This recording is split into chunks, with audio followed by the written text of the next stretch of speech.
Il y a 65 millions d'années, un astéroïde de 10 km de diamètre s'est écrasé dans le golfe du Mexique.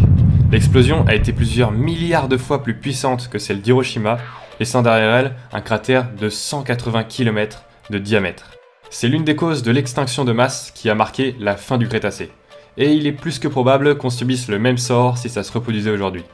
Sauf que cette fois, on est là, nous les humains, capables d'envoyer des sondes et des robots un peu partout dans le système solaire. Mais serions-nous vraiment capables d'empêcher un tel désastre ?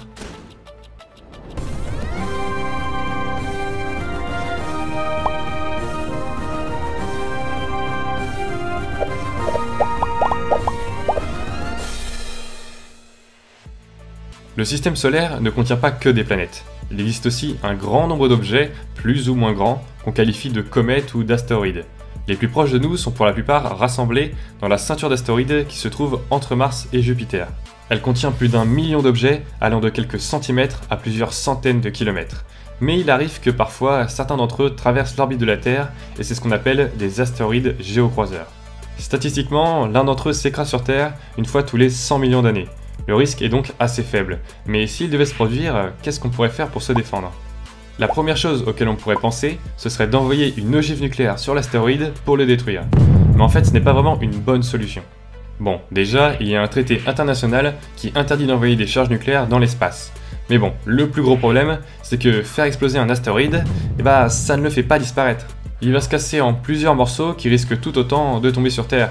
Et plusieurs astéroïdes, même plus petits, risquent d'être encore plus durs à gérer et les conséquences seront peut-être même pires. Mais heureusement pour nous, il y a une autre solution, ce serait de le dévier.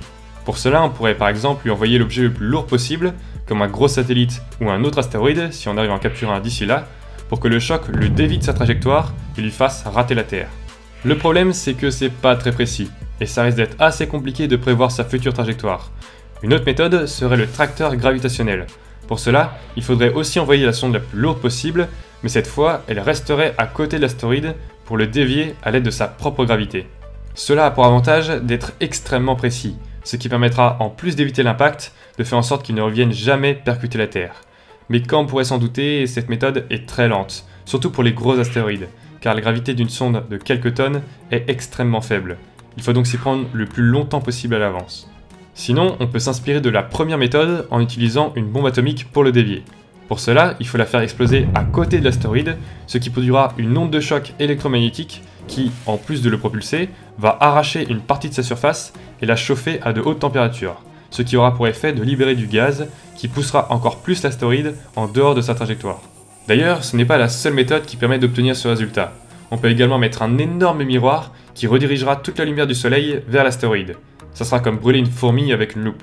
Le problème, c'est que pour que ça fonctionne, il faut que le miroir soit toujours parfaitement aligné, et c'est vraiment très compliqué à faire, surtout sur une aussi longue période. Du coup, une méthode qui serait peut-être plus simple, ce serait d'utiliser une sonde qui se placerait à côté de l'astéroïde et lui enverrait un laser extrêmement puissant pour faire chauffer sa surface. Mais toutes ces techniques se font sur le long terme, donc il faut s'y prendre un maximum à l'avance, des mois, des années, voire des décennies avant l'impact si possible, car plus il est proche, et plus il faudra le dévier fortement pour qu'il nous rate. C'est pour ça qu'il faut bien observer notre système solaire pour être sûr de pouvoir identifier le plus vite possible les objets qui risqueraient d'entrer en collision avec la Terre. Car même les petits astéroïdes peuvent faire des dégâts monstrueux, comme un Tunguska en 1908 où un objet de plusieurs dizaines de mètres a couché tous les arbres sur 100 km à la ronde. L'explosion était équivalente à plusieurs centaines de fois Hiroshima, alors imaginez les dégâts que ça aurait pu avoir sur une grande ville. Aujourd'hui, nous avons les moyens de les arrêter. Encore faut-il que les gouvernements se mettent d'accord et ne perdent pas trop de temps à discutailler. C'est l'avenir de la Terre qui est en jeu, car tôt ou tard, ça finira par arriver. Attendez, restez encore un peu. Il faut que je vous parle d'un tout nouveau site qui s'appelle Utip, qui permet de faire des dons sans dépenser un centime. Il suffit de regarder une pub de 30 secondes et ça fait automatiquement un don de 10 centimes. Et pas besoin de s'inscrire, il suffit juste de cliquer sur Play. Vous pouvez retrouver le lien de mon Utip dans la description. Enfin bref, merci d'avoir regardé jusqu'au bout. Si vous aimez mes vidéos, vous pouvez me soutenir en faisant un don sur Tipeee ou en achetant des goodies dans ma boutique. Aujourd'hui, je vous présente la chaîne de Monsieur Phi, qui vous parle de philosophie à l'aide d'expériences de pensée, de paradoxes et même un test pour savoir à quel point vous êtes utilitariste. Quant à nous, toutes les musiques sont originales et disponibles sur SoundCloud en libre écoute. Sur ce, n'oubliez pas que la curiosité est et restera toujours la plus grande des qualités.